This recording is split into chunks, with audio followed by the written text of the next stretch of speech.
Greetings, viewers. Welcome back to Bring the Fact.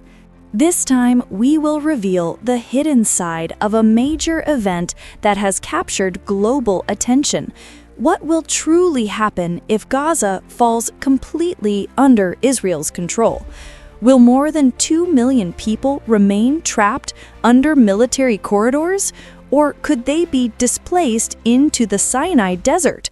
And is there a chance that international bodies will step in to govern Gaza while Israel holds the security reins? But before we dive deeper, do not forget to hit the like and subscribe buttons. That way, you will never miss the hidden facts we're about to uncover next.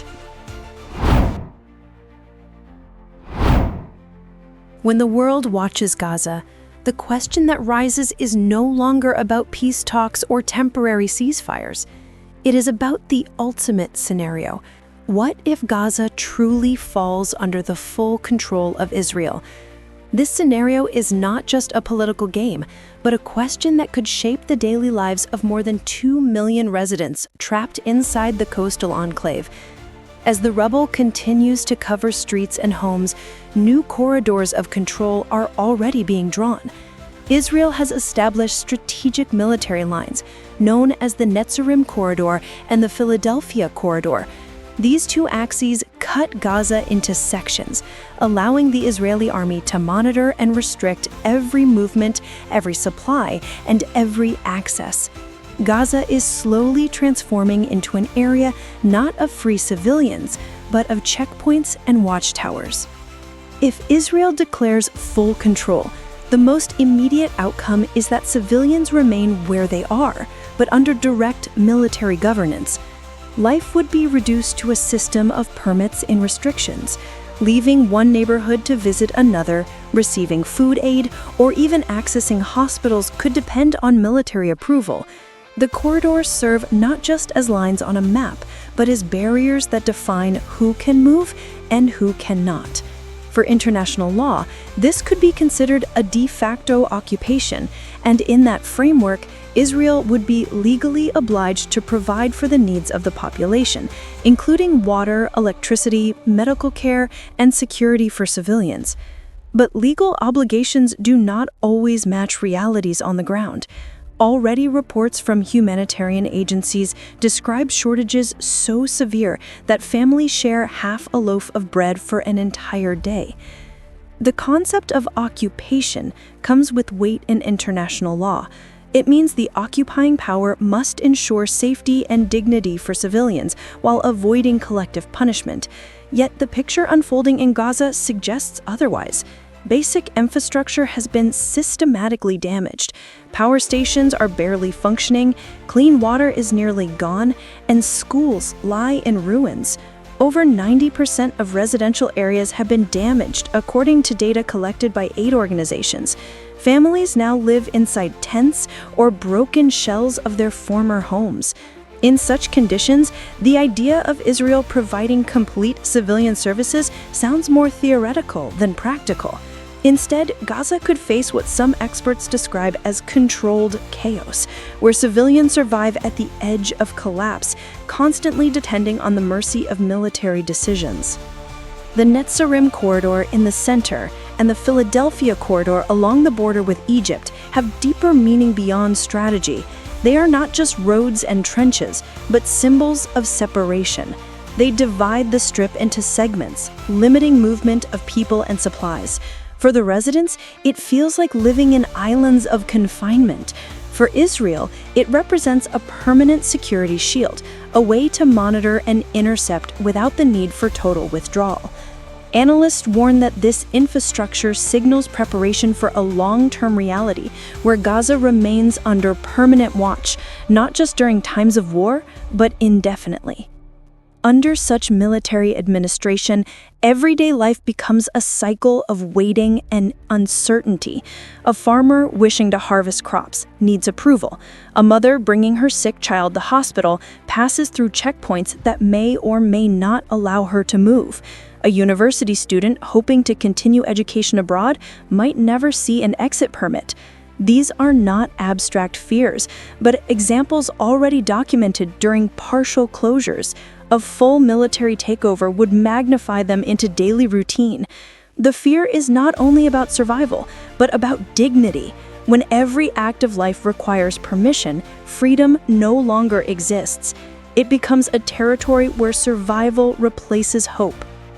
This scenario also creates legal and diplomatic dilemmas for Israel itself.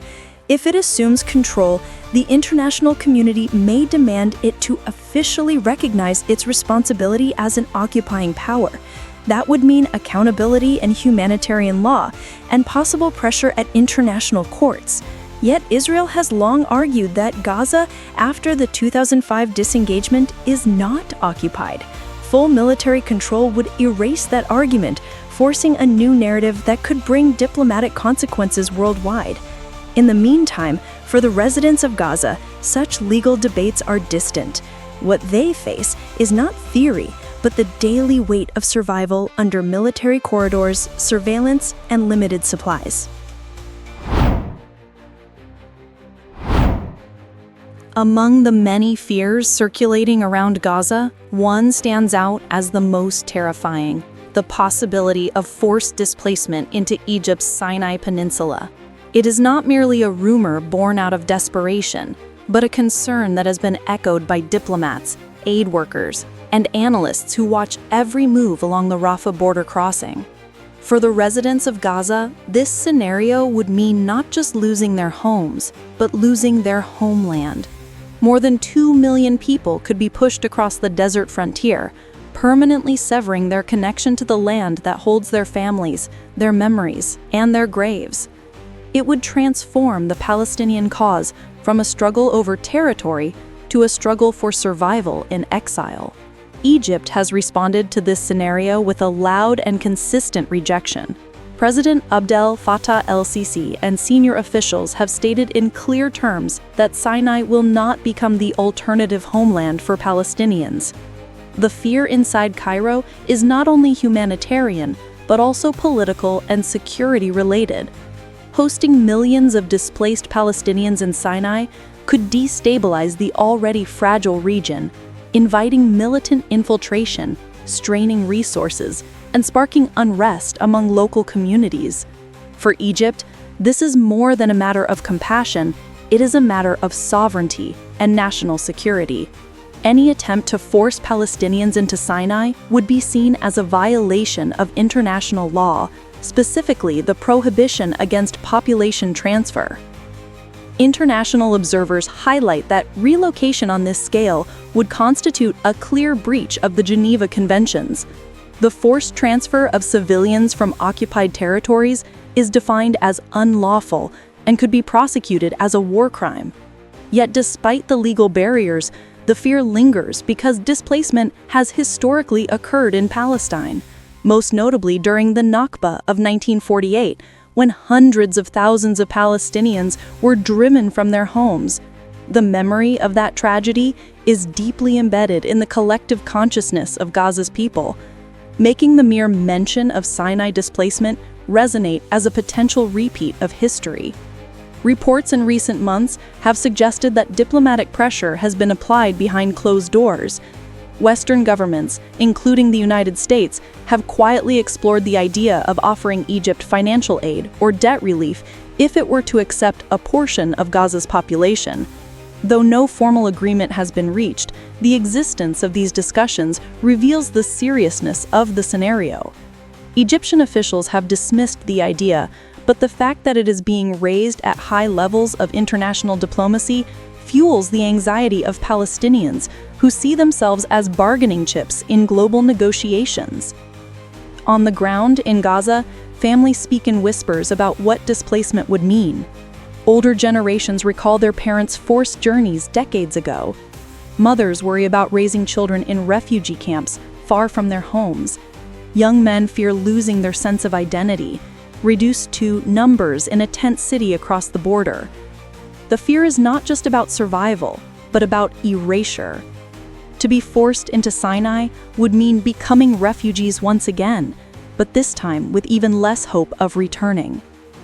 It would change the demographic and political map of the region, weakening the Palestinian claim to their ancestral land and reshaping the conflict permanently. Egypt's strong rejection has so far kept the idea only as a possibility rather than a policy.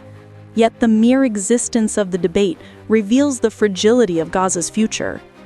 As long as military control tightens and humanitarian conditions worsen, displacement will remain a shadow hanging over the enclave. For the people of Gaza, every rumor carries weight, every political speech stirs uncertainty. While officials debate legality and geopolitics, civilians count their meals, mend their shelters, and wonder if one day they will be forced to leave behind the ruins of Gaza for the deserts of Sinai. There is a third scenario often mentioned in policy discussions about Gaza. It is less dramatic than forced displacement, but no less complex. In this scenario, the residents of Gaza remain in their territory, but civilian affairs are handled by an external authority. It could be the Palestinian Authority, known as the PA, or an international body such as the United Nations or a coalition of states. On the surface, this idea seems to offer balance. Israel would maintain security control, while another actor manages healthcare, education, and administration. But beneath the surface, this arrangement carries its own risks and contradictions.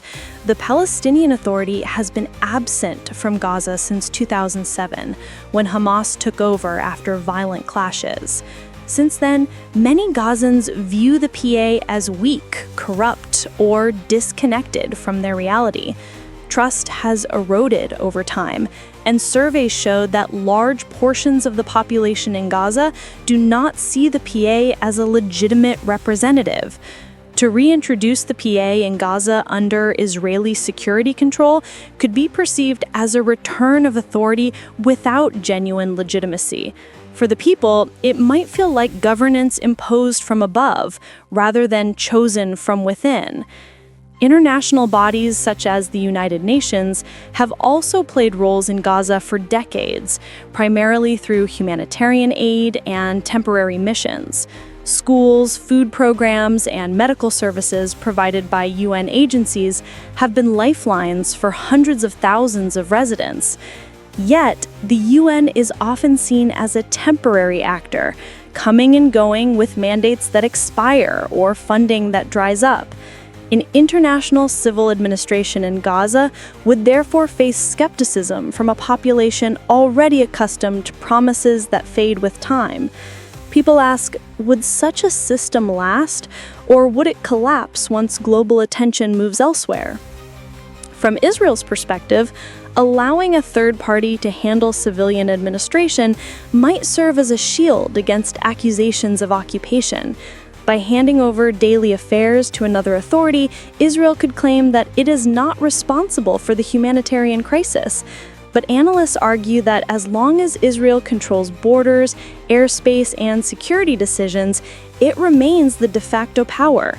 This creates a contradiction. Civilians would depend on one authority for basic services, yet remain under the shadow of another authority that holds ultimate control over their freedom of movement and security. Diplomatic circles have floated the idea of an international trusteeship, where a coalition of countries or regional organizations would jointly manage Gaza for a transitional period. The goal would be to stabilize the situation, rebuild infrastructure, and prepare for eventual self-governance. However, such trusteeships are rare and often fail without strong consensus. In Gaza's case, divisions among global powers, as well as regional rivalries, make this option politically fragile. Without clear long-term commitment, a trusteeship could easily turn into another temporary arrangement that prolongs uncertainty rather than solving it. For the residents, the challenge is not only who governs, but how governance is felt in daily life. A civil administration run by outsiders might rebuild schools and hospitals, but without real political agency, Gazans would remain powerless in shaping their own future. The danger is that such an arrangement creates a system of managed survival, where life continues under supervision, but without freedom or hope of sovereignty. In the eyes of the people, it would be governance without ownership, stability without dignity. This third path, civil administration under military shadow, might appear softer than displacement or full occupation, yet it holds its own dangers. It risks producing a reality where Gaza becomes a territory permanently suspended between actors, never free to decide its own destiny and never fully escaping the grip of external control. For the international community, this scenario may seem like a compromise. For the residents of Gaza, it could mean another chapter of survival without a clear horizon. In the end, the future of Gaza is suspended between military corridors, fears of displacement, and fragile proposals for civil administration. None of the paths guarantee safety or dignity for the people living inside the enclave. What remains certain is their struggle, their resilience, and the weight of decisions made far beyond their reach. That concludes the series of facts we uncovered today. Don't forget to subscribe to the Bring the Fact channel and activate the notification bell so you don't miss any other important revelations.